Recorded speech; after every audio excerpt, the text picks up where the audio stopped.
What Really Happened with your host, Mike Rivero. You're listening to the Republic Broadcasting Network, where you'll find out what the Fukushima's going on. And welcome to our show today. It is Monday, February 22nd, 2021, start of a brand new week of utter chaos and insanity and whatever else is going to come on down the way. We have a lot to talk about today. It's been a very, very busy weekend. Mike is in our control room, twiddling the dials and keeping us out of trouble. And as usual, I'm going to do news until I run out of news, and then we will open up the phone lines for your comments, questions, observations, and opinions. A little bit of good news. Earlier today, NASA released actual video from the Perseverance rover landing on Mars today. I mean, it's a live video, and it's out there. You can watch the replay. We linked it to whatreallyhappened.com. There was a video taken from the underside of Perseverance as it landed. There was a video looking up at the sky crane as it was landing, and another video from the sky crane looking down as the Perseverance touched down. This adds a new exciting dimension to this because a lot of the earlier probes really weren't set up for video. In fact, back on the Viking mission, the cameras acted more like facsimile scan machines, where it would actually take a minute to get a single frame in there. So seeing live action video, very, very exciting. All righty, now getting on to some more serious news down in Texas. They had a really, really hard time, and there is this article that came on out of IntelliHub about Texageddon. They're talking about the blackouts, the near collapse of food, fuel, cell towers, power grid, water systems, emergency services, and roads, and basically said it underscores the need to be a prepper and to think about your own survival, because we learned the infrastructure is far more vulnerable than most people think. Because all of that money you have been paying in taxes is going off to the war machine and Israel and various other things, while our nation is rotting out from underneath us. So this was a real wake-up call. Texas Governor Greg Abbott has said during a press conference there are still 30,000 Texans without electric power, and part of the problem with the power being down is the gas stations are closed because they can't pump fuel without electricity. So we have truck drivers are stranded, shelves are empty in the stores, and it is a real mess down there. Now, one of the big things that everybody is really upset about is the cost of electricity, because the electric power generation in Texas that comes from non-renewables is capped by various laws regarding green energy. And so they had to buy electricity from outside the state at a premium, same thing that Enron was doing at California. And a lot of people have now wound up with these $8,000, $10,000, $12,000 power bills, but don't worry about it a bit, because your friendly electric company has set up a 10-year payment plan.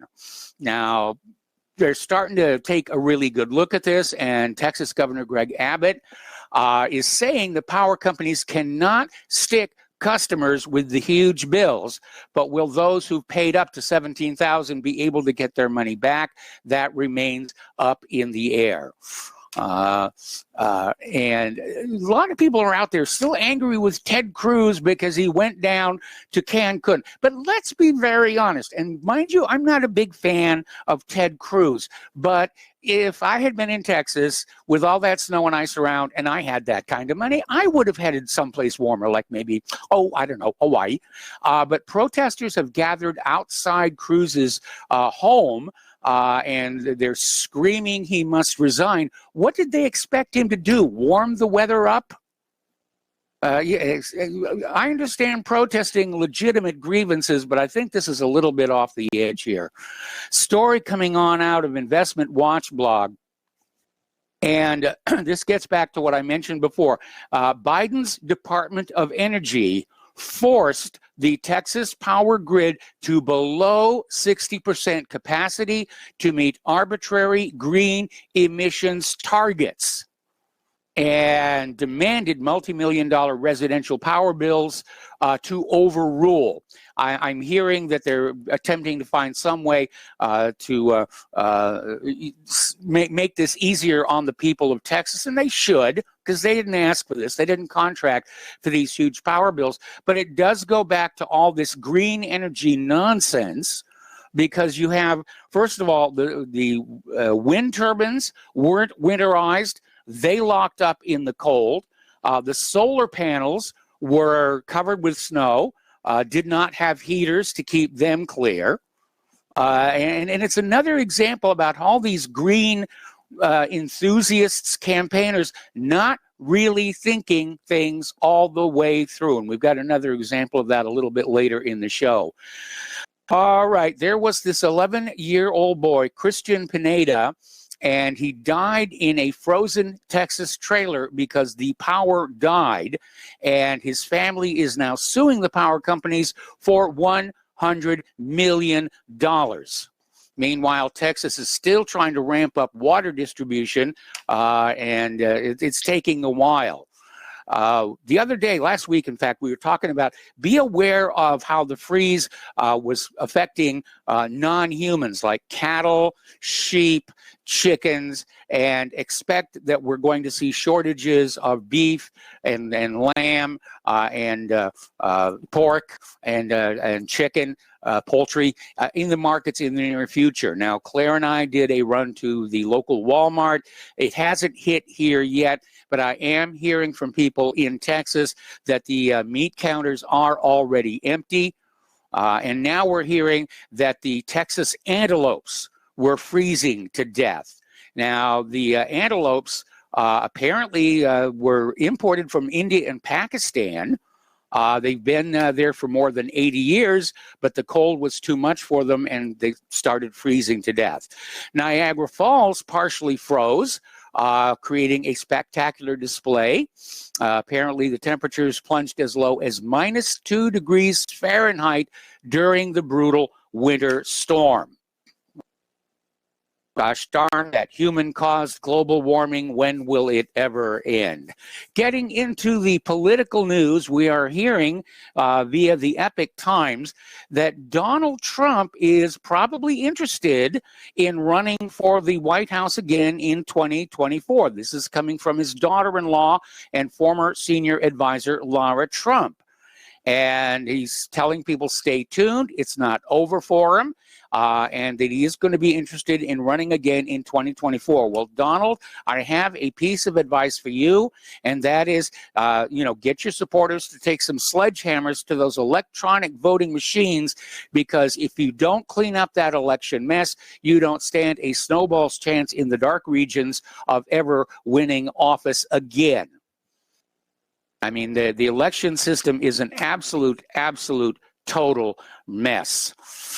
On February 25th through 28th, there is going to be a meeting in Orlando, Florida, of the CPAC, the Conservative Political Action Conference. Donald Trump is going to attend and basically position himself as the continuing head of the Republican Party. Surprisingly, Mike Pence declined the invitation to show up. This will be Donald Trump's first public appearance since he left the White House. So, yeah, it looks like he's on a comeback after that bogus impeachment trial.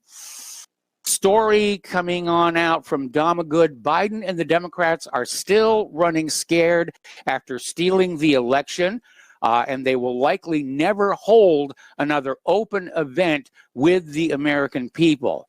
And dovetailing with that one is another story coming out of Anti-Empire, talking about that we may have this wide open border with Mexico, but right now there is a heavily fortified border in the United States between its citizens and their representatives. And they're talking about all the razor wire and barricades that have been put up in Washington, D.C., and by all reports will be kept there. that, you know, they are that afraid of the American people.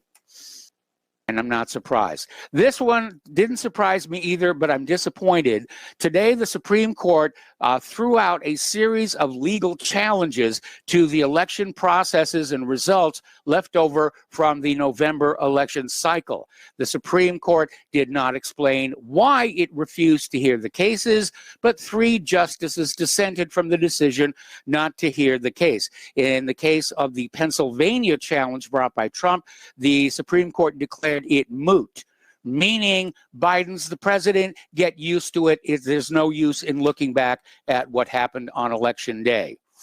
So any of you who think we have justice in this country, there is a wake-up call for you. Meanwhile, people are still out there looking over at Station Gossip. They're talking about over in Michigan, their Secretary of State sent absentee ballot applications to a foreign student who attended college in Michigan for 3 years, but she returned to Taiwan in 2004, and yet her name still remains on the qualified voter list. It's just out there. And this one, they're telegraphing what they're going to do. This is coming out of the Gateway Pundit. Democrats are now pushing a bill that would force all states to count ballots received 10 days after the election. I mean, that basically says they're going to keep on using this mail-in ballot as the way to just rig the elections from now into perpetuity. Now, long before the pandemic, Democrats were pushing mail-in voting, ballot harvesting, and other schemes to steal their offices. Back in May 2020, Pelosi was talking about mail-in voting because of coronavirus. But back in January of 2019, Democrats were pushing mail-in voting legislation back there. So they have been working at this for a very, very long time. All right. Down in Louisiana, their Secretary of State is about to hand over $100 million for the purchase of new voting machines, and reportedly, Dominion is under consideration for that contract. They're not even trying to hide it anymore. The Supreme Court also cleared the way for prosecutors in New York to receive 8 years of Donald Trump's tax returns. So they're still pounding on him with the lawfare. They want him to just go. They just hate him blindly, and they don't care how much damage they do to the country, to you, to me, as long as they get that Donald Trump.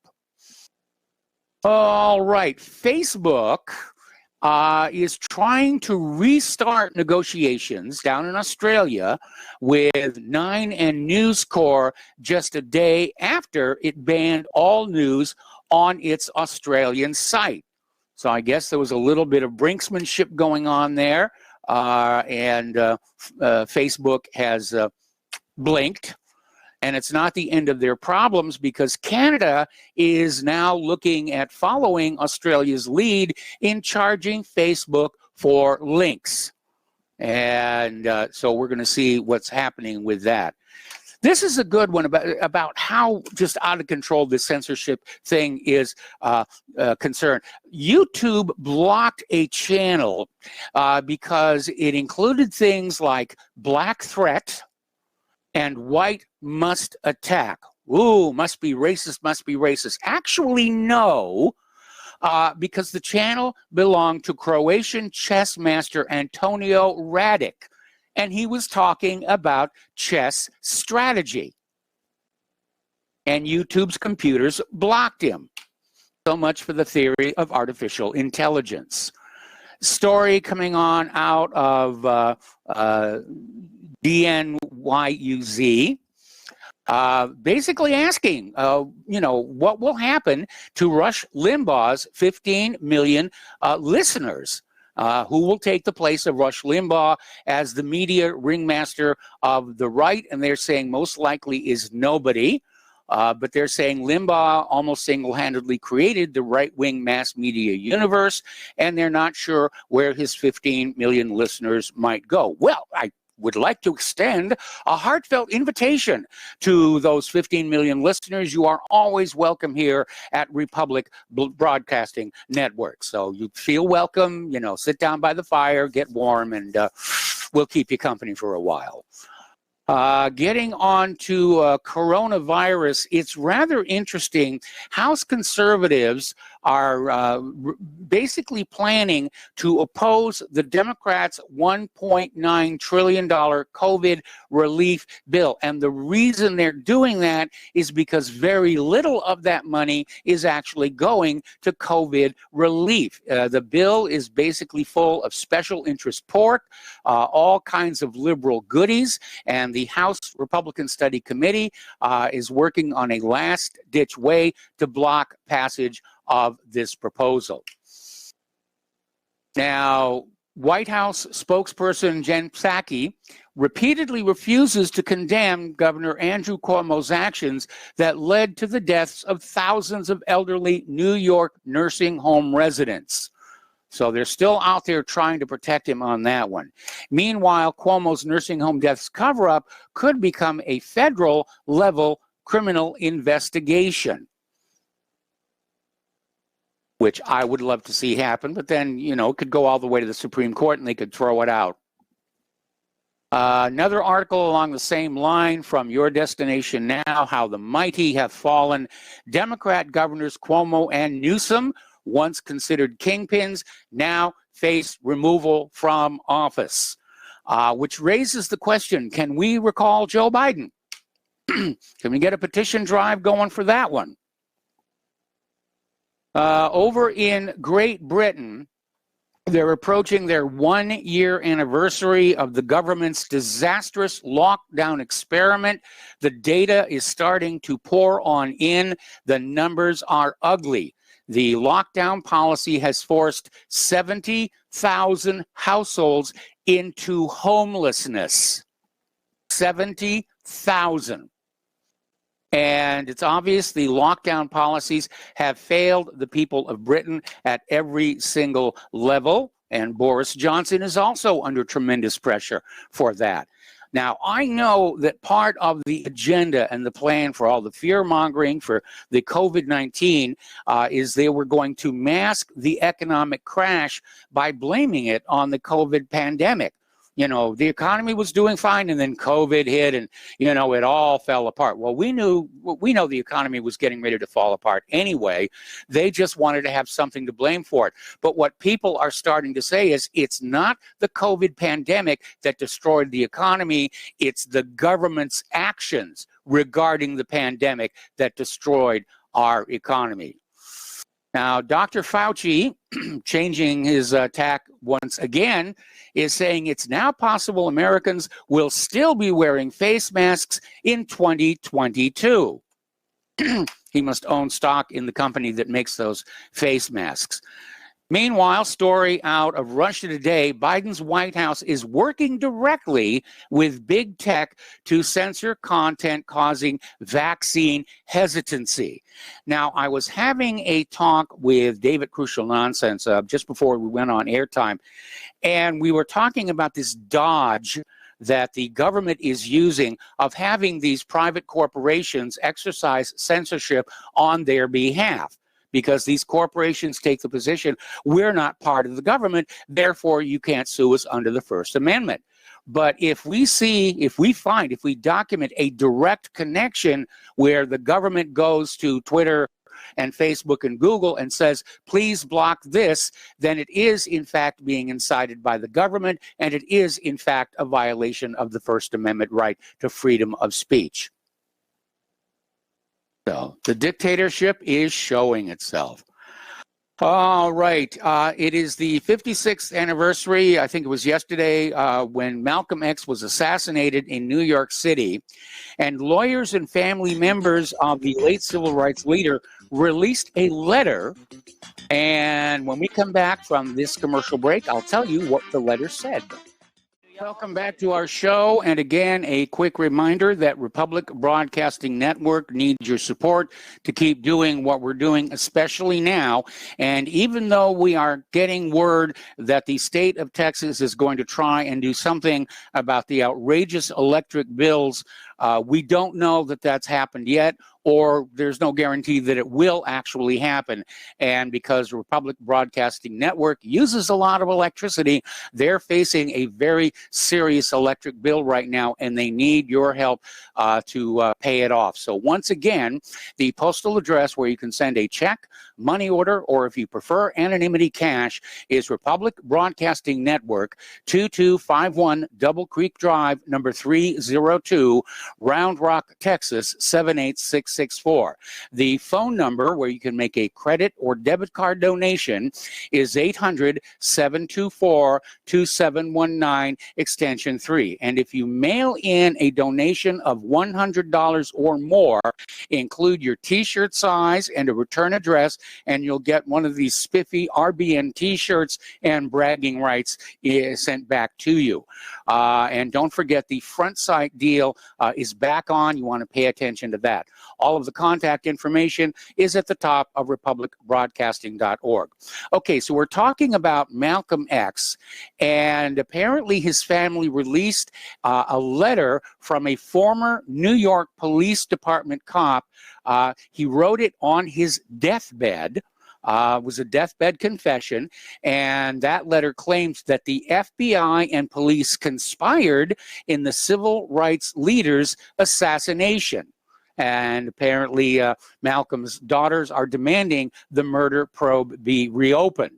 Now, of course, these days we know that the FBI and police are involved in assassinating populist leaders that get in the way of the government's agenda. We know that there was certainly a conspiracy in Martin Luther King's shooting, and that's just the way that they do these things, and we need to be aware of that. Okay, this is kind of weird, and it shows how the protest culture has really expanded beyond reason. This is being reported in Russia Today. Anti-racism activists in New York are protesting against white supremacy as they demand justice for a Filipino-American man who was slashed with a box cutter on the subway. Gosh darn that white nationalism. The only problem is the guy who actually attacked the Filipino-American man was black. The attacker was black. But any excuse for another protest against those evil, evil white people. Story coming on out of UNS.com. We're starting to see data come out of the New York City Police Department for last year. Their crime and enforcement activity report showed that non-whites committed 96.4% of the homicides and 98.3% of non-fatal shootings in New York, which is 33% white. You're not going to see this reported in the New York Times or the New York Post or ABC or CNN or not even Fox News, but that is the hard reality coming from the police raw data. The white population aren't the problem. Getting to the international news now, things in Myanmar are just getting worse and worse. There were huge crowds marched in Myanmar yesterday to denounce the February 1st military coup in a show of defiance after the bloodiest episode of the Campaign for Democracy the previous day, Saturday, when security forces fired on protesters with live ammunition, killing 2 of them. And so it's really getting ugly. Now, for those of you who need to be caught up, the military took control of the government over allegations of massive election fraud in the Myanmar elections that resulted in the incumbents retaining power against challengers. And apparently the election fraud there was as obvious as it was in this country. Now, the people in Myanmar are beginning a general strike. Again, this has all the earmarks, if you will, of a U.S.-backed color revolution. Story coming on out of Russia today again. Oxfam is out there saying that UK arms sales to Saudi Arabia are what is prolonging the war in Yemen. And the latest is the sale of air-to-air refueling equipment for Saudi Arabia, thereby allowing Saudi assets to bomb Yemeni targets for far longer. And so, you know, the weapons makers are making a heck of a lot of money here. And it's very obvious the military-industrial complex is in full bloom right now. Story out of Anti-Empire, the weapons business bankrolls experts pushing to extend the Afghan war. Earlier this month, there was a study group established by Congress. And we got to take another commercial break. We'll come back to this story after these few words. Welcome back to our show here, and we were talking about this study group that was established by Congress, and they have recommended that President Biden extend the deadline for withdrawing troops from America's longest war.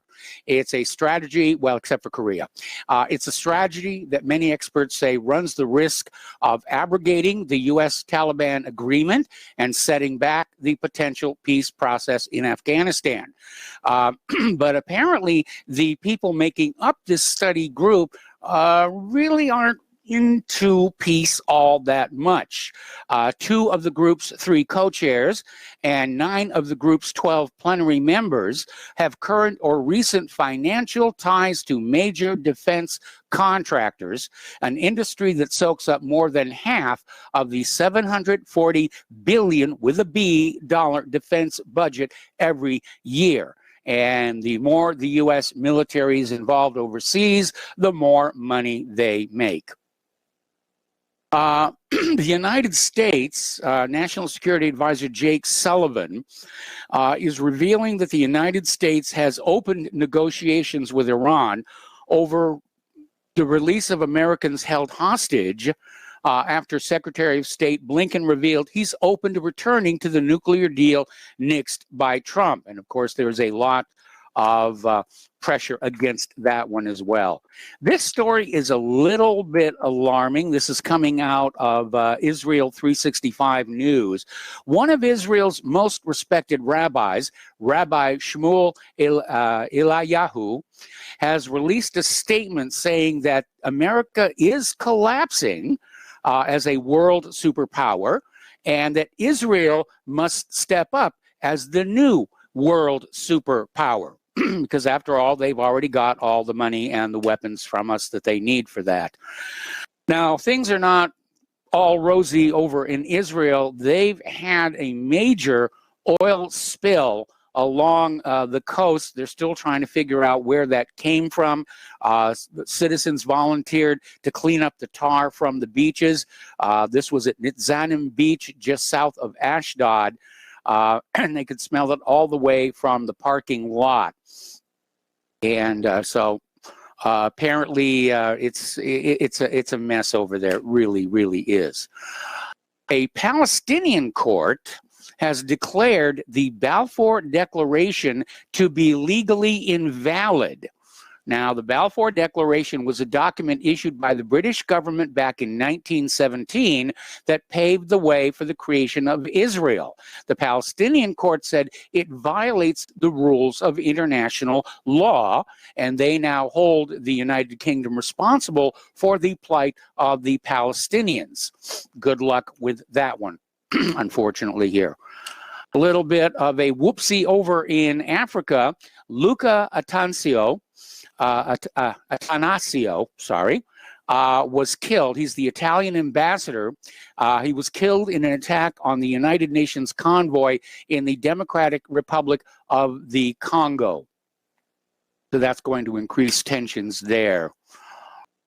This thing, they're really trying to sell more war to you, and I guess they're feeling the resistance, because I don't want any more wars. I don't think you want any more wars. I know our kids don't want any more wars because they're going to wind up fighting in them here. So there's this neocon Robert Kagan. He's a co-founder of PNAC, the Project for the New American Century. They made a lot of headlines back in the 1990s, pushing for America to militarily become basically the superpower of the world.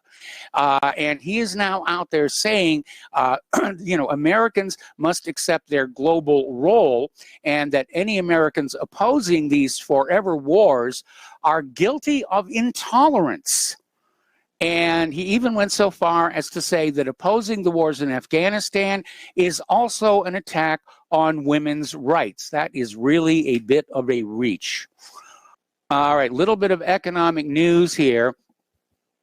Been a bad weekend for Boeing with a qualifier. I'm going to get to that in a little bit.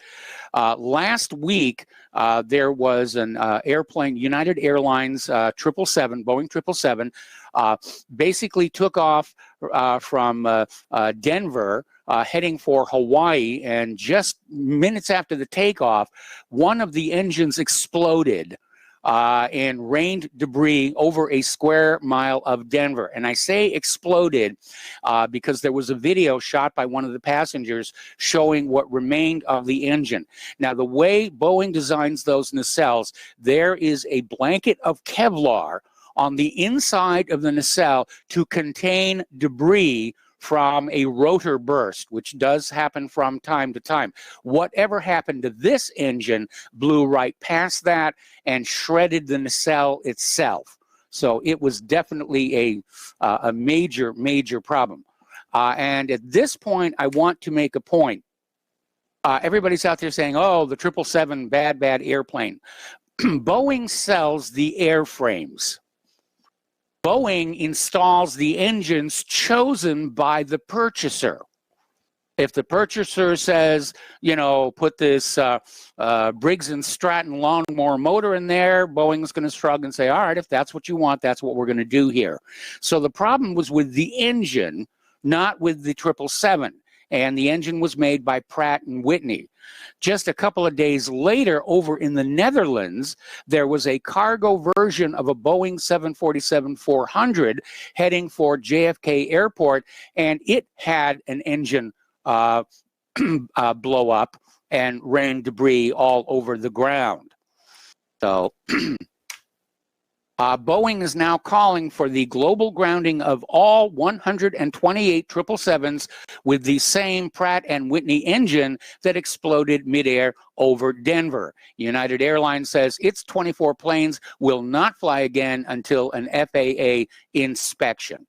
Now, there is a lot of stress on those engines, no kidding, but that's why they cost so much. They're supposed to be built to withstand that stress. Now, the plane from Denver to Hawaii was 20 minutes into its flight, which means the engines, in theory, had already been pulled back from the maximum thrust used for takeoff. So they really do need to figure out what happened with that. But the good news is the Denver plane did get back safely. The flight crew executed a perfect emergency landing. Nobody was hurt there. In the Netherlands, 2 people were hurt on the ground. Nobody died there. Okay. Interestingly enough, President Trump made a comment about the oil industry to economist Steve Moore, saying, I don't want America to be energy independent. I want America to be energy dominant. Well, that's certainly a noble ambition, but Biden has already wound that back. The United States is now dependent again on foreign companies for oil and gas because of the shutting of the Keystone XL pipeline. Another story, this one coming from Zero Hedge. Can OPEC maintain order as the oil prices rise? And they are going up. We're seeing it at the gas station, even here in Indiana. And so oil is a hot commodity again. Brent surged over $65 a barrel, and WTI topped 60 for the first time in a year. So somebody's making money off of all of this. The top 5 cryptocurrencies to watch this week: BTC, Bitcoin, AAVE, Atom, NEO, and VET. Those are the ones to watch right now. They're heading on out there. Interestingly enough, though, Bill Gates is attacking cryptocurrencies. Last Wednesday, he came out with a comment saying that the decentralized currency is an innovation the world could do without. And he's pointing to the fact that cryptocurrency allows for certain criminal activities. That's also the same argument that is being used for, cash, to lead us to the cashless society. But they want a centralized, controlled economy where you have to basically grovel on your knees before the government in order to get your paycheck.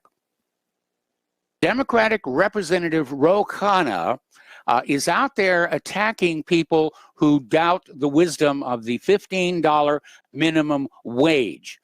And she's basically saying that if businesses can't pay a $15 minimum wage, they should go out of business. We don't need businesses that can't pay $15 minimum wage. We don't need these small businesses. She said this yesterday on CNN's Inside Politics. And she said, low-wage businesses who can't pay $15 an hour are underpaying employees. Well, it is a complex issue. I would like to see the workers getting paid more for their work. I really would. Where do we make up the shortfall? Well, let's look at the salaries of all of these CEOs who are becoming billionaires, in this country. And we look at other countries like, for example, Japan, where the top executives' pay is at most 10 times that of an ordinary floor worker. And that, I think, is a much more mature way to be handling the wealth inequality issue than this argument over a minimum wage. Over in Great Britain, the food bank lines are growing as the pandemic exacerbates the hunger crisis. It's now estimated 14 million Britons, a third of them children, now live below the bread line, a poverty crisis that is tarnishing the image of one of the most powerful economies on the planet. Same thing's happening here. Food banks are doing a land office business. We're supposed to be this wonderful economy, and yet we have all this homelessness and hunger in this country. Something definitely is very much wrong, and we need to start looking at that issue. Nancy Pelosi released a video on the $15 minimum wage, and in it made a point of addressing President Trump as what's his name. Can't let go of the hate. Getting on to immigration and globalism and so forth, former Trump advisor Stephen Miller is basically chastising Democrats for a proposal that would send invitations to criminal illegal aliens to come back and get citizenship. And I agree, it's madness. We have so many legal American citizens unable to find work right now. And we should close the borders for anybody except those who bring needed skills and some other benefit to our society. And we don't need the leftovers from other people's countries. We don't need the people who couldn't make it in their own home country to come here. And to make matters even worse, Joe Biden has ended the Trump program that targeted sex offenders in the illegal immigrant community. And Florida Attorney General Ashley Moody is among several attorneys general urging the Biden administration to reverse that cancellation of Operation Talon. And apparently Biden and the Democrats think it's best to leave Americans and children vulnerable. And you all know how I feel about child abuse. I get really, really angry. I'm very unreasonable on that topic here. Interestingly enough, Coca-Cola is now under fire for overtly racist employee training. And somebody leaked a video from inside, basically where Coca-Cola is telling their employees, try to be less white, which raises the question, what are they going to do with vanilla Coke? And another story, this one coming out of Your Destination Now. McDonald's will punish executives if they hire too many white people. Now that, to me, is racism right there on full display. But apparently in the United States right now, it's only racism if it works against the black population. If it's racism against the white population, that's cool. Yeah, we can deal with that. We talked earlier about this glacial flood disaster in India. It killed 200 people. Part of a glacier and a large chunk of rock face broke off the mountains of Uttarakhand, jamming a river before the massive backed up water broke through, causing a huge amount of devastation.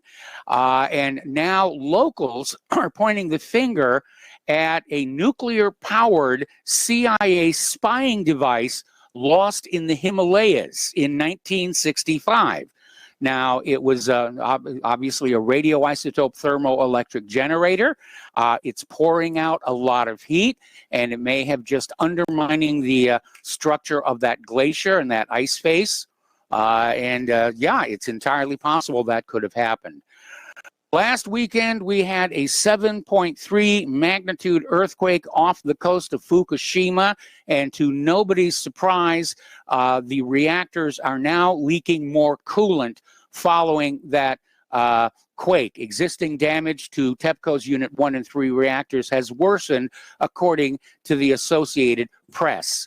Apparently experts said the cooling water level fell as much as 27 inches in the primary containment chamber of the Unit 1 reactor and 11 inches in Unit 3. Now, if you look at how small those primary containment vessels are, that is a significant drop. Okay, here's an interesting little story. There is a researcher, James Caspian. He's 61 years old. He's a psychotherapist who counsels transgender people.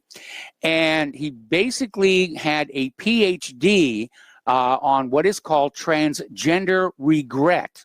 Now, we've talked about this before. It's a big, ugly secret of the transgender movement that people who go through these surgeries and hormone treatments thinking it's going to make their lives better, they find out, no, they're on the other side, and they wish they could go back, and for most of them, they really can't.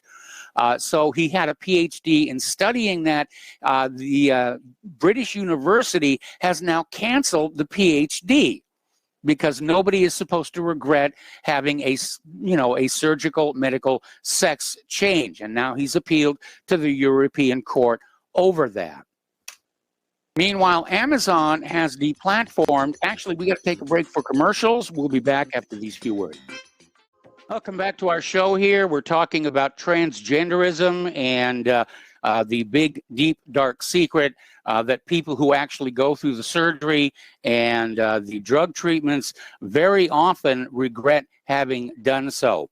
Over at Amazon, they've removed a best-selling book by a conservative author on the science and politics of transgenderism without notifying the author or even giving him a reason why they took the book down.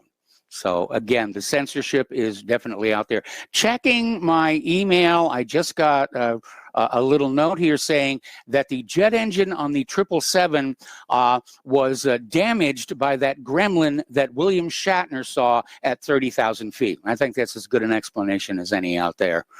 All right, over in Germany, police in Berlin were called out to the area around the Antifa stronghold of Rigar 94, a total of 717 times in 2020 to deal with incidents ranging from violence to threats and property damage. That's almost twice a day that they're having to do that.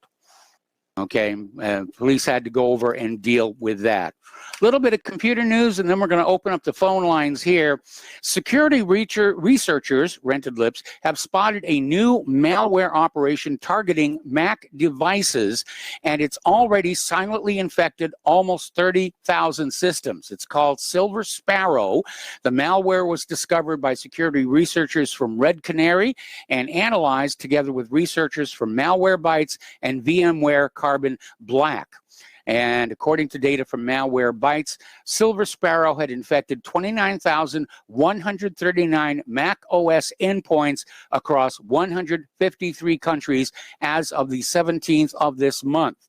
But details about how the malware was distributed and infected users are still scarce. And it's unclear if Silver Sparrow was hidden inside malicious ads, pirated apps, or fake flash updaters, the classic distribution vector for most Mac malware these days.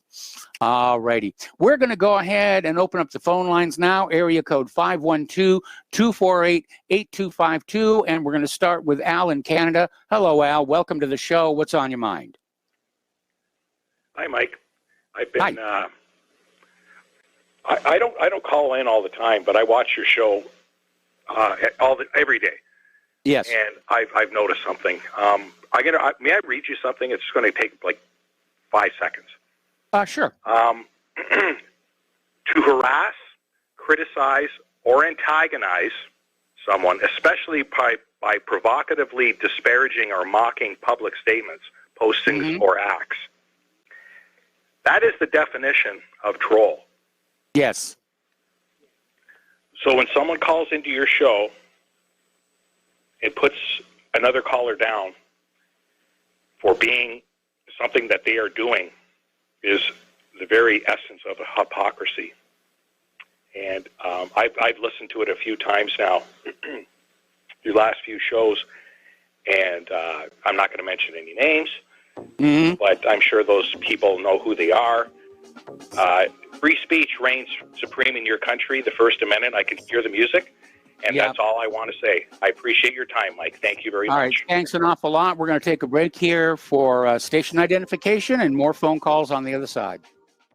Welcome back to our show here now, hour number 2. The phone lines are open, area code 512-248-8252.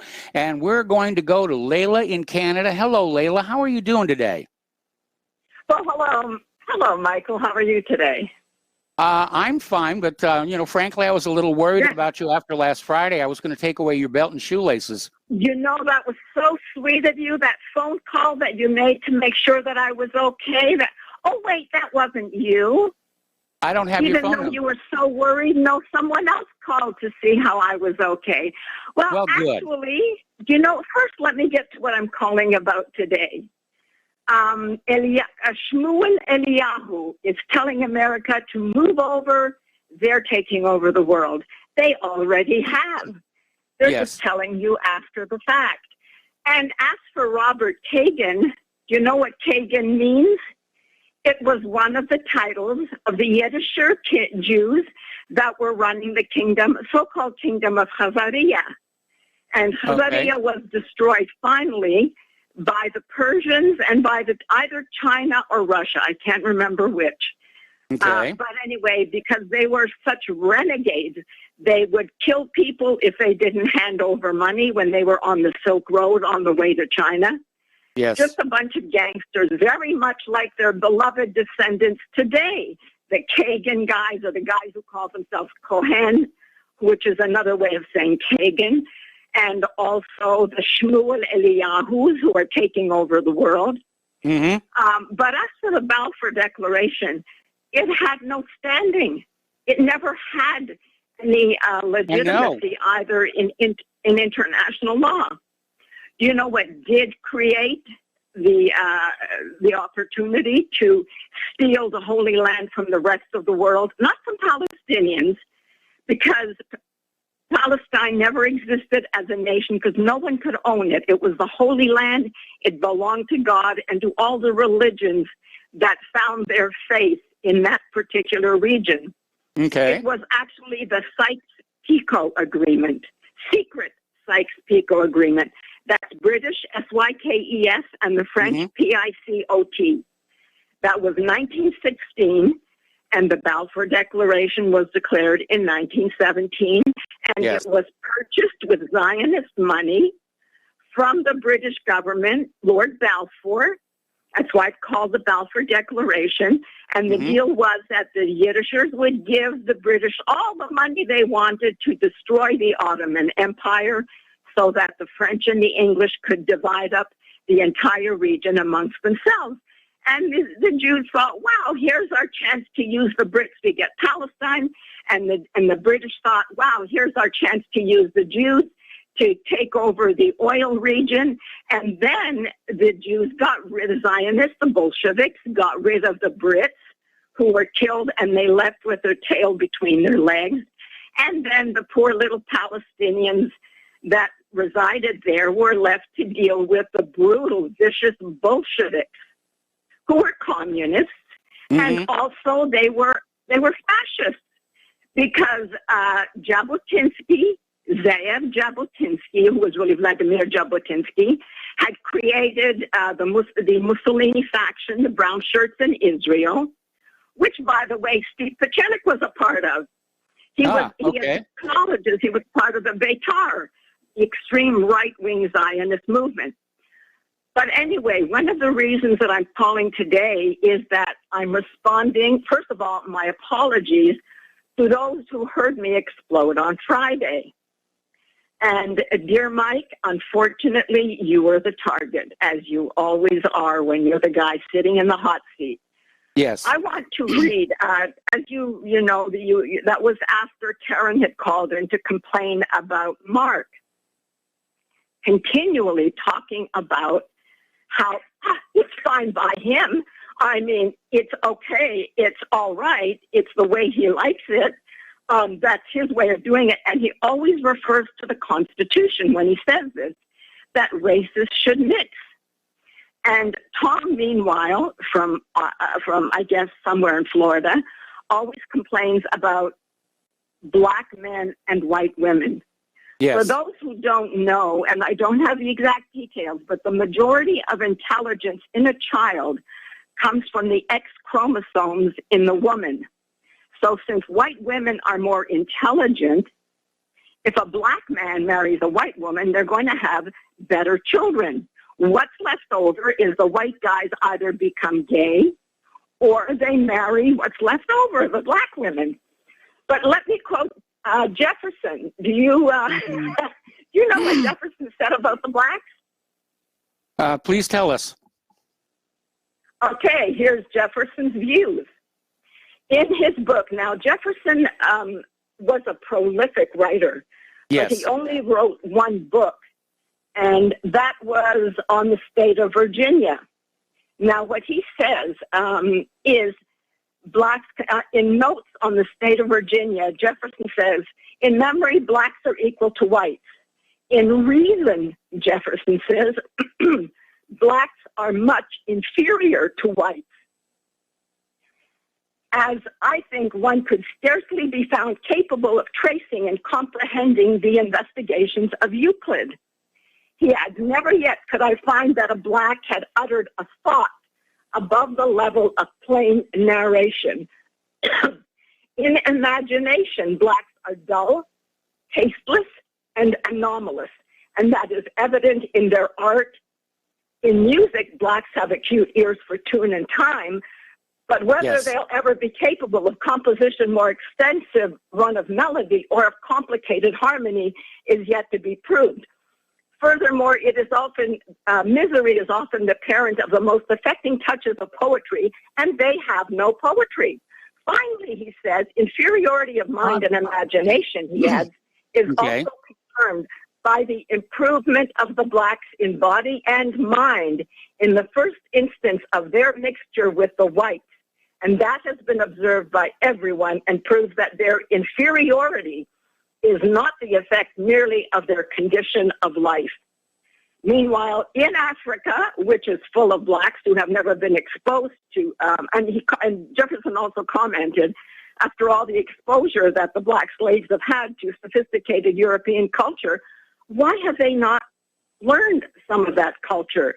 And by the way, he praised the Native Americans as being capable of astounding flourishes of ideas and words that astounded him, as well as artistic work and carvings. But that, of course, is probably because the original occupants of North America before the Mongolians came over were actually Caucasians.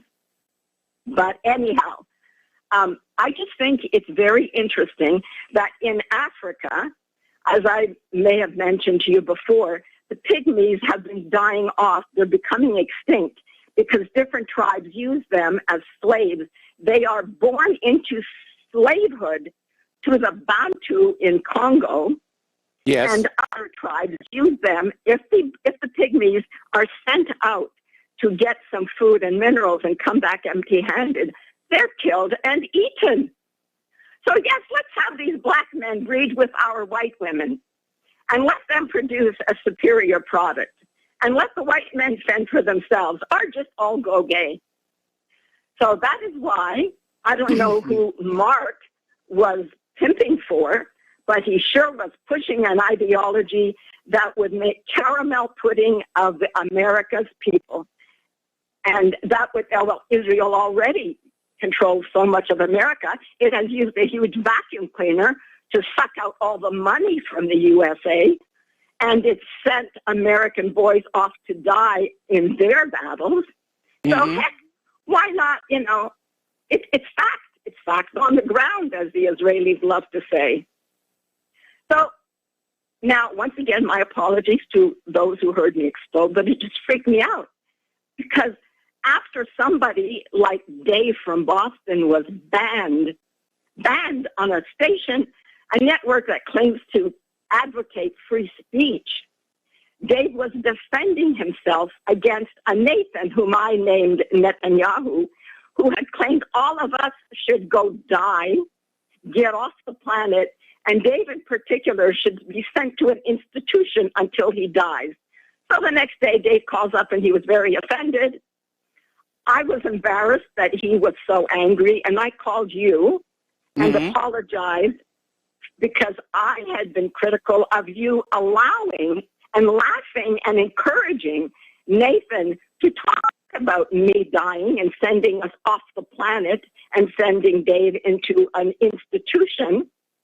And so I thought, to avoid more problems on the show, to keep it on topic, which is politics and the election, I humbled myself and I apologized to you when I did not need to apologize, but should have received an apology. Nonetheless, I was more interested in harmony and peace. However, that's always a good thing to be interested in. Not quite. That's what everybody should be interested in. But unfortunately, Dave, who may have difficulty, just like some people have dyslexia, maybe Dave has verbal dyslexia.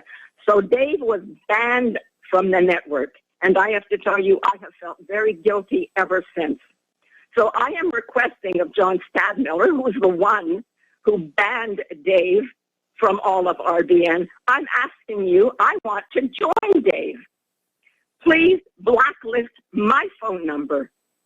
Because if this is not really a free speech network, I don't want to be part of it. So maybe Dave will be invited back with an apology, which I think would be appropriate. But until then, thank you all very much, and may God protect you from the Israelis. Bye. Okay, Layla, thank you very much for the phone call. Now, I'm a great admirer of Thomas Jefferson, but obviously on that one discourse, I find myself in disagreement with him. There's a great deal to African culture which has never really been properly showcased, if you will. Out on my living room wall here, I have collected certain artworks from around the world, including some from Kenya and Ghana and other places within Africa that were made by the indigenous people that show a certain style and creativity.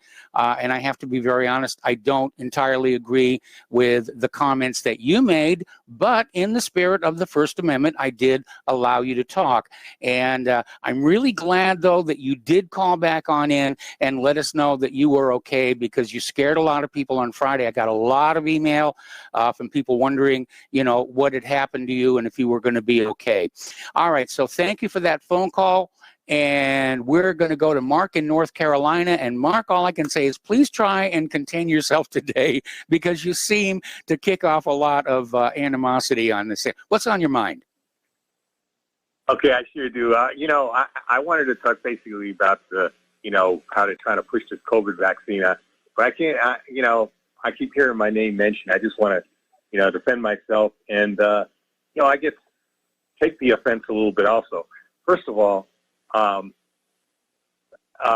fact of the matter is, I don't care who you marry. I really don't. We have a right to marry who we want in this country. Okay, that's part of our. It doesn't matter. I don't care. I had 3 wives. Unfortunately, all unsuccessful marriages. I did have some wonderful kids, though. My first wife was black. Okay, I'm not ashamed of it. Yeah, you I'm not mentioned proud that. of it either. It's the way it is. It's what it is. I don't say anybody should marry any kind of certain people or not. There's nothing wrong with race mixing. There's nothing wrong with ethnic mixing. Actually, it probably improves the gene pool. The outcrossing. Okay, but again, I don't care. It's up to anybody's bit. When 2 people are in love and they want to get married, that's their business. The government has no, right to say anything about it. And it should never be, God forbid, there shouldn't be any law against it, as there once was. I don't know whether my friend from Canada thinks that there should be a law on it. I don't. It would be horrible to have a law against it. But again, we're not Canada. Canada does not have a First Amendment like we do. That's why the COVID restrictions are far worse in Canada than they are here in the United States so far, because they do not have they still bow down to a family of pedophiles and cannibals there in the Buckingham Palace. Okay, we don't. All right, we swear our allegiance to the Constitution and to this great country, not to a family of pedophiles in Buckingham Palace.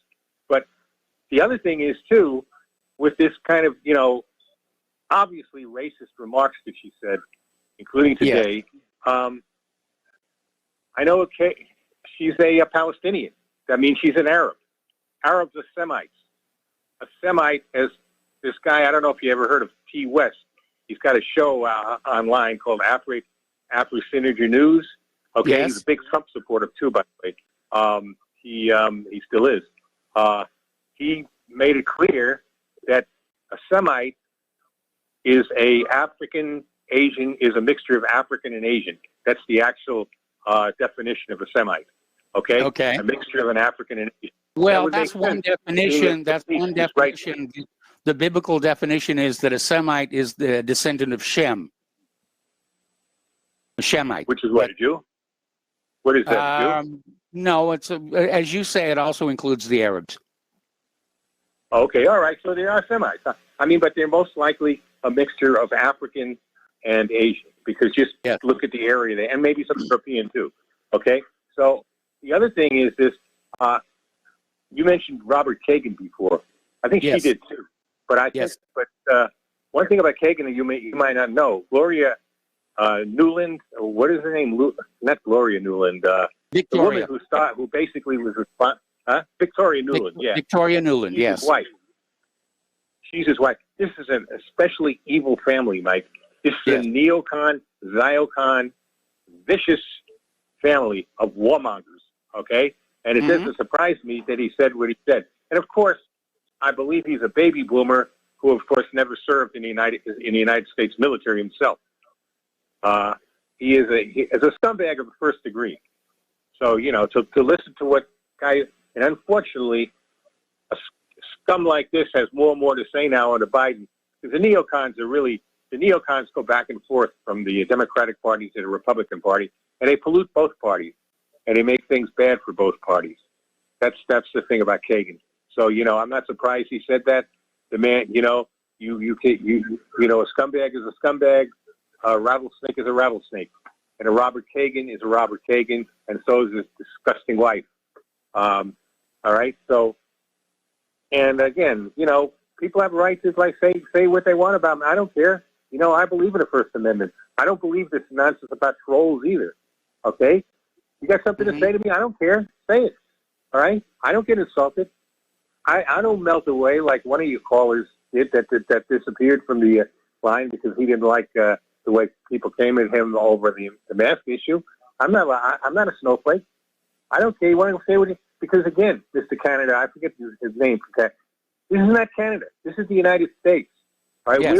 we're a free republic, and we got a First Amendment, and we got a Constitution. Thank God for that Constitution. And that's why I try to tell people. Yeah, if everybody would conform with it, it would be a wonderful place.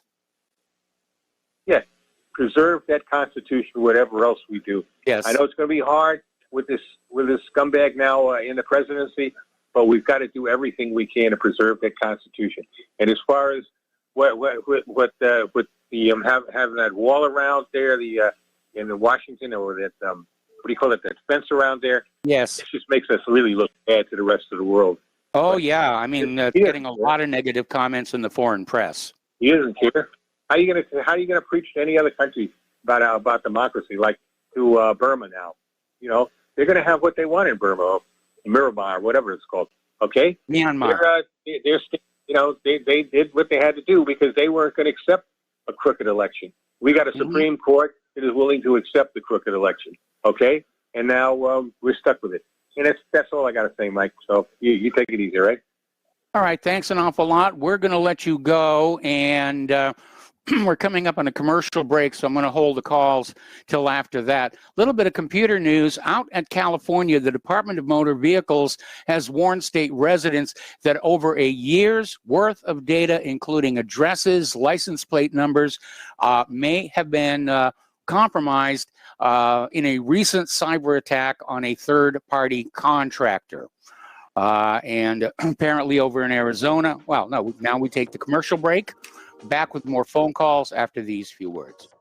Welcome back to our show here. We're going to go back to the phones to John in Ohio. Hello, John. Welcome to the show. What's on your mind? Hey, Michael. How are you? Doing fine. Good, good. I have to laugh a little bit. Brought up Jefferson here, and my fifth great grandfather happens to be Alexander Hamilton.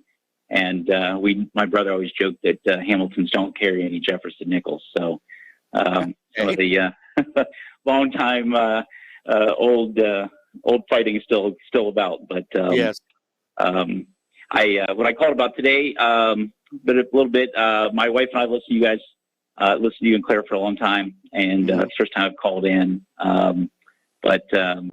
We're a small business owner. I'm also a firefighter and a paramedic, so we work two jobs. And the inflation rate right now is unbelievable. We're getting taxes done, looking at parts. My wife has been just letting me know the list price on parts for automobile repair. We're looking at they literally doubled the fuel price, or doubled the price on oil filters from the dealership, literally just overnight. And in the last year, we've seen anywhere from about 11 to 24% increase in 1 year. Yes. And we try not to pass that on, but there's nothing we can do. And it seems like people just trying to scrape by to get car repair done, and hard to afford a new car. And we focus on one make, and we have a lot of great customers, but amazing in 1 year what the cost, what the price is getting reflected in the receipts. Yes. And same with food. We buy our food at the firehouse, and just yesterday I went significantly over budget just on the meat alone. And we're talking about having increased again the budget. We put all our money in the morning, and all firemen pay for their food. And we haven't had to increase our budget in 3-4 years. But now it's pretty evident that things are going to have to change pretty rapidly on our end. So it's pretty frustrating, but it's scary. Everything that's happening, it's pretty scary on that end. And I'm getting to that retirement age, and you look at people that retire and they have a fixed income, and with that inflation rate, ends are not going to be able to. You're not going to be able to meet those ends. Yeah, it's scary out there, and we've got experts now saying we could get into Weimar hyperinflation. Something like, I think 40% of the dollars in circulation were created just last year. to pay for wars and keep Israel happy and all this pandemic nonsense. They're looking at skyrocketing real estate prices as being the cash sink to offset the inflation, but it's really not working, because when you have too much cash chasing too few goods and services, prices inevitably go up. Right. It's unbelievable, and just wake up every day thinking this is a nightmare. We had as a business, we had 4 really good years under President Trump, and things were looking up, and I don't know. It's the dark winter is here, I guess. Yes. Cold here in Ohio too. So welcome back to the Midwest. The ice dams on the roof. We've had water in our house, and it's been a heck of a year. So pretty rough. Pretty rough. Well, yeah, it's been a rough year for a lot of people. Now, our snow here is all finally gone, and I think that's kind of the last hurrah for this winter season, I hope. But yeah, it's been kind of rough for a lot of people. It's been rough for Claire and I, and again, if we were still in Hawaii with the inflated prices there, we probably would have gone under by now. Yeah. Well, keep up the good work, Mike. I want to leave you with a Hamilton quote. In fact, actually, my wife just got me this really neat Zippo lighter with it on it. It says, "However weak our country may be, I hope we never sacrifice our liberties." And that's a good quote. Seems like we're there. So you have a great show, Mike, and thanks. Keep up the good work, and we'll be listening to you every day. All right, thanks, and say hello to your wife for me, and thank you for the phone call. We're going to switch over to Tom. Oh, no, actually, we're coming up on another commercial break here. So, Tom, just sitting, pause for a while here, and I'm going to fill the remaining time for the commercial break with a news story. We were talking about computers. Over in Arizona, according to Department of Corrections whistleblowers, there are prisoners who are eligible for release but are not being let go because the inmate management software can't interpret current sentencing laws. There's apparently a software bug in their system that is keeping people locked up longer than they need to be. Meanwhile, if you are out there on using dating apps and some social media, scam artists lurking on the dating apps and social media made a record haul of $304 million lost to these romance scams just last year. Okay, we're going to take a break for commercials. We have more callers waiting on the line, and we will be right back. Welcome back to our show here. We're going to go back to the phones to Tom in Florida. Hello, Tom. Welcome to the show. What's on your mind today?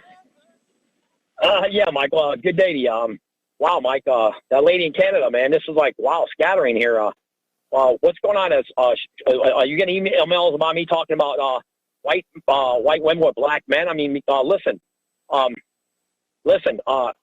bring that up because the black women are not happy about that, Mike. Black women in America are not happy that black men are going with white women because they want to keep to their own, Mike. Yeah, so but look at TV commercials. Look at these TV commercials that always have a mixed race couple. I mean, this idea is literally being sold through the corporate media.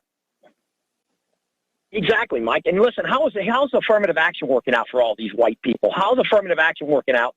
How is this working out where we're going to have these people wanting reparations out of bumbling buffoons in there? They're going to probably give them each, $200,000, all the blacks that can say they were slave descendants, and then we're bringing them all over from Obama's bringing them in from Africa by the hundreds of thousands still. Who's kidding who here? This is nonsense, okay? This is utter insanity and nonsense, what I'm hearing from some of these. They're confounding me about talking about immigration. Hey, listen, Mike, what about the boy 11 years old that froze to death in Texas? Did you hear about that story, Mike? Oh, yeah, we talked about it. The family suing for $100 million. What about all these angel mothers and fathers, Mike, that should be suing for $200 million? They lost a loved one to the government because they brought the illegal aliens in here. But she's going to bring a fact up that I was talking about. Well, I think it's wrong that white men and black men should stay with their black women and white men should stay with their white women. And some about white men are all going gay? What is this all about? What is this crap? The strongest men in the world live in Iceland. Are they gay? Nope. Come on, the Vikings and Northern people, are they gay? No, they're the strongest men in the world, the most healthiest men in the world. are Northern European white men. Okay? The biggest men in the world per capita are Northern European men. Holland, Netherlands, even England. Come on, Germany. Who's kidding who here? What is this nonsense I'm hearing, this nincompoop stuff? And, she's going to say, oh, well, are people calling him out like about me, emailing you about I'm talking too much? I only brought that up twice in your show in the last 3 years about that I think it's wrong that black men are going with white women when they should be going with their black women. And the black women agree with me, I guarantee it.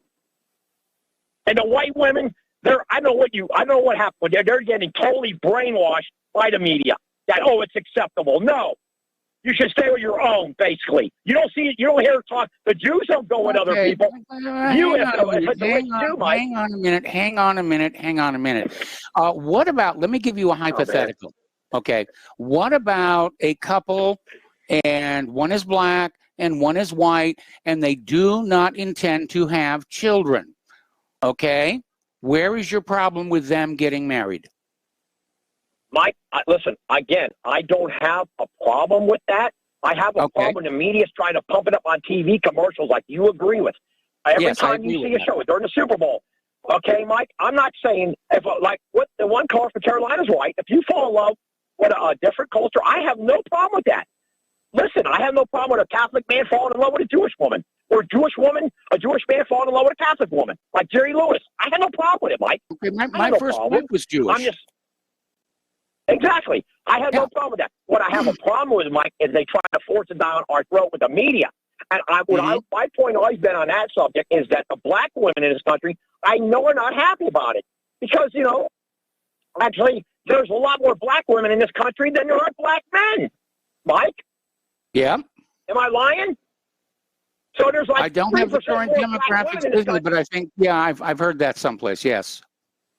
Yes, from what I heard, there's 6% or 5% black men, and the rest are black women, which is 13%. So there you go. So the black women in this country don't have enough men as it is. So, no, I totally agree with the black women here on this. I've seen them on talk shows about this, and they're right. And they shouldn't have to be fighting for their own males. I mean, come on. But, Mike, look, I didn't call for that, okay? Look, you're not hearing all this scattering stuff here. But, Mike, I called about the young boy, 11 years old. Yes. He was froze to death in a state which we're supposed to be the super nation, the super richest country in the world. We got a bumbling buffoon in there. His wife, his VP candidate is a communist. The wife, Jill Biden, y'all go around acting like she's some kind of super doctor. She's no super doctor. She's another buffoon. Okay? She cheated on her husband to go with Joe. Okay? Accordingly. So, and that's not even going into Maxine Jocelyn Maxwell. Like one of the callers I listened on our show yesterday, he made a great point. Everybody has all this evidence against Trump. Trump did this. Trump. Where's the evidence? Where was the Mueller thing? Where was this other impeachment at the Capitol? Mike, it's all been a big cabal, a filthy zog lie. Okay? Even with commercials they're pumping on Hollywood and all that. Mike, listen, the 11-year-old kid, I believe he should get $100 million. I believe let me play devil's advocate here. Let me play devil's advocate here. First of all, my first thought when I heard the story about the 11-year-old boy who froze to death is, where were the parents? Why weren't they there? At least, trying to find some other way of keeping him warm.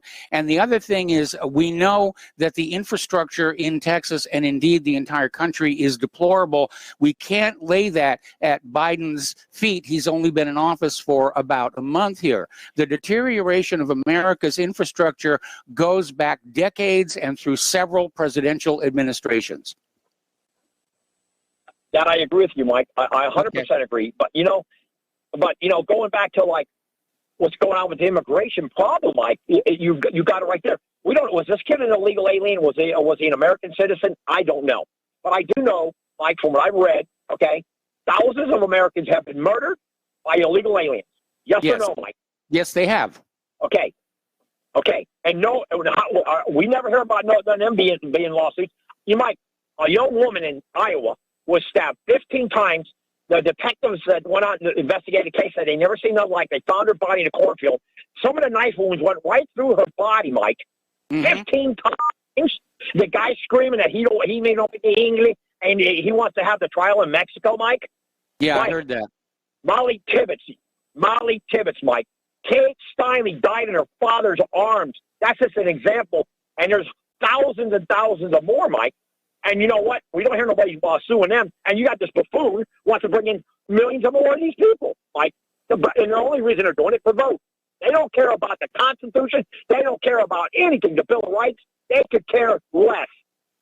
They don't mean to speak English either. They don't care if they ever learn the language. Mike, I don't know if you heard the big story that's happening here in South Florida. I don't know if you heard it yet. Did you hear about the woman doctor? No, Mike? Please enlighten us. Okay, well, it's a really heavy case, Mike, but it would take me a while to talk about it, but I'll get it real quick and we'll talk about it later.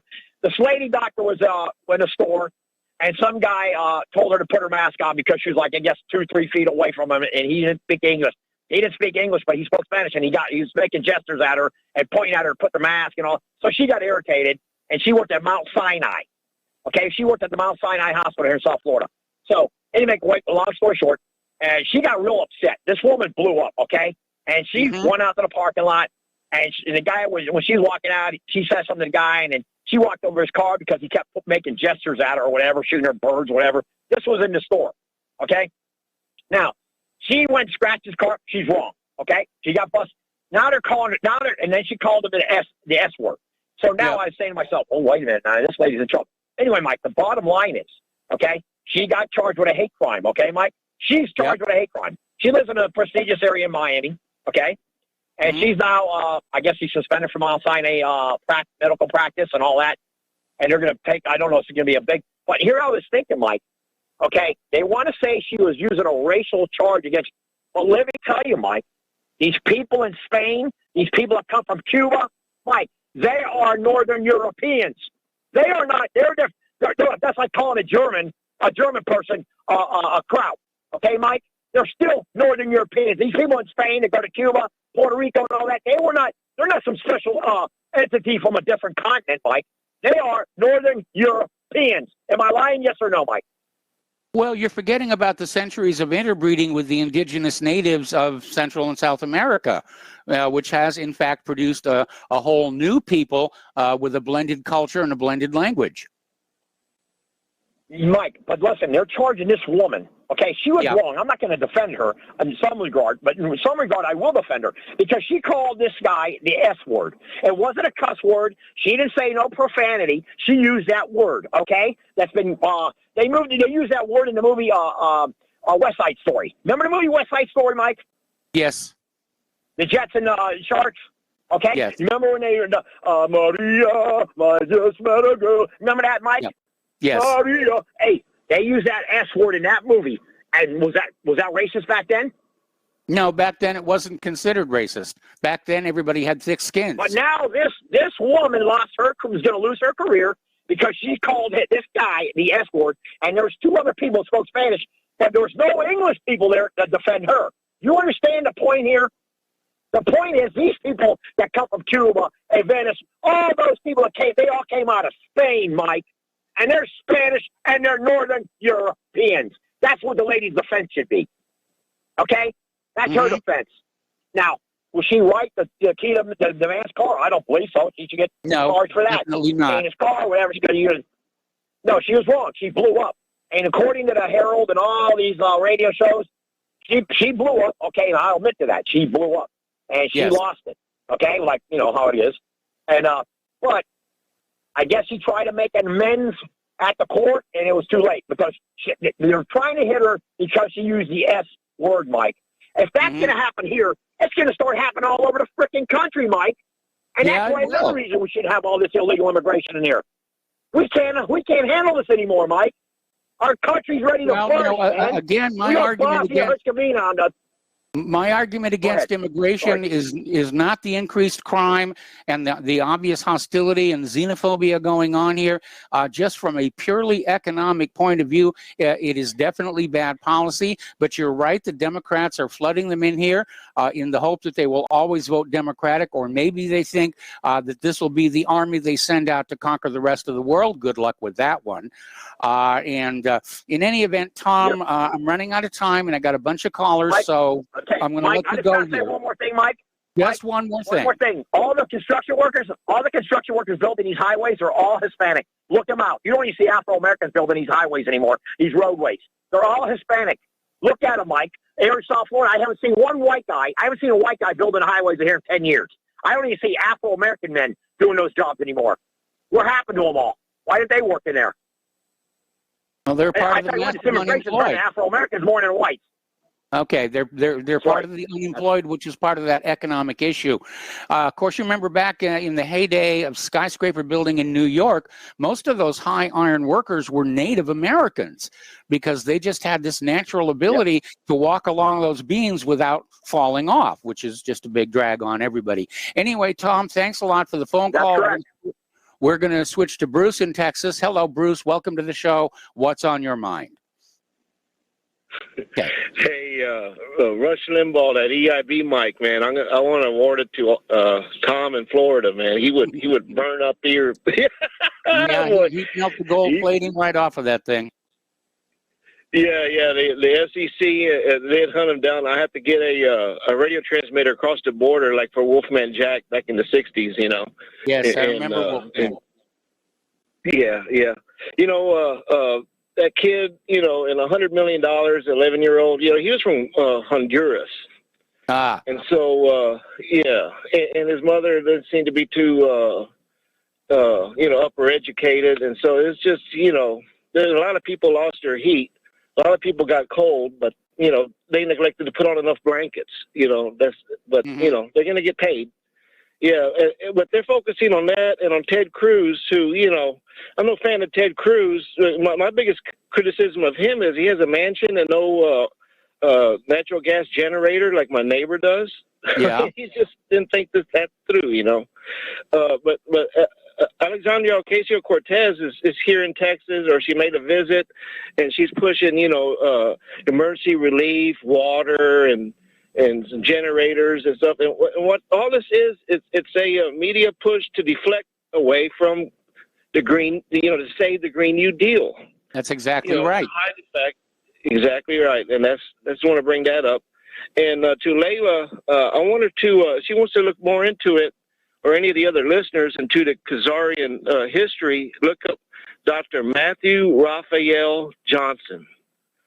And he's on Radio Albion, and just plug that into Google. Google did pull it up. Dr. Matthew Raphael Johnson Khazaria, and he has 2 podcasts that explains in perfect detail, because he has a background in Russian history, exactly how that all came about. And that's all I got, because you don't have much time. I'll let the next caller come on. All right, thanks a lot. We're going to switch to Mark in New York. Hello, Mark. Welcome to the show. What's on your mind? Hey there, Mike. Let me take you off a speaker. Okay. Oh, you sound great as usual. And, well, I want to say, you know, a couple of things. Maybe I'll get to all of them. You know, I noticed today gas on credit in New York is like up to $3.85. You know, that's approaching, what, 50%? I know it's 25% more for me in the last 2 months, and that's a lot. You know, you mentioned reparations, and that, you know, and or not you, but the callers, and I've seen it over the weekend. They're starting to float $250K, the cost of living. But when I think of it, you know, okay, let them have it, but then that's it, right? What do the taxpayers get in return? Like, okay, if we give you $250,000, I'm all for it. But then we don't have to do any subsidies for housing, welfare, health insurance, or any tertiary education, no more affirmative action, or will they never be satisfied? You know, $250,000. Well, they're never going to be satisfied. You know, it's like when you feed the squirrels in the park, you know, doesn't matter how many nuts you give them, they'll be back for more. Even my backyard birds, or I got a great hawk story for you. You know, but I'm guilty, you know, of slandering New Jersey callers. You know, like Paulie, maybe doing community service for partying with Bruce Springsteen. You know, maybe that's why he never calls in. You know, but I congratulate Dustin the Russian acceptance into the flight simulator project to Mars. It'll take a few years, so that's why he's not really calling in. That flight simulator takes a while. I'll going on to definitely free want speech. one. I'll definitely want one of those. It's the only computer games I allow myself. the Mars. Flight simulators. But Mark's call today was great. Concise, their details. But I think the details, he could give some where I could research it and be a little more, okay, here's a detail that I got from this place or something. Okay, because Mark. he spews out a lot, and I side with Layla and stuff. Okay, Mark, I hate to do Mark, this. I hate to do this. All right. I got to cut you off. We got to take a break for commercials. I'll call another time. Yeah, please do. Call back in. We're going to take a break for commercials, and we'll be back with the final phone calls after these few words. And welcome back to our show. Last segment of our program today. We're going to go to Paul in New Jersey. Hello, Paul. Welcome to the show. What's on your mind? Hello, Michael. Hey, Michael, you know what I love about Tom from Florida is his brevity. And when he says just one more thing, that means I have time to make hard-boiled eggs. Yes. Now, listen. Concerning interracial marriage, we need to remember that the Loving versus State of Virginia case, which overturned interracial marriage in the United States, that happened in 1960. Yes. So from 1776 to 1960 is 184 years. Okay? So the majority of time of this country, interracial marriage was illegal and frowned upon. Okay, let's establish that. Well, obviously, from some of our calls today, it's still frowned on. Right, exactly. And by the way, I would argue it should be frowned on because I am against interracial marriage. And my part, and there's plenty of reasons for it. It's kind of interesting if you think of it.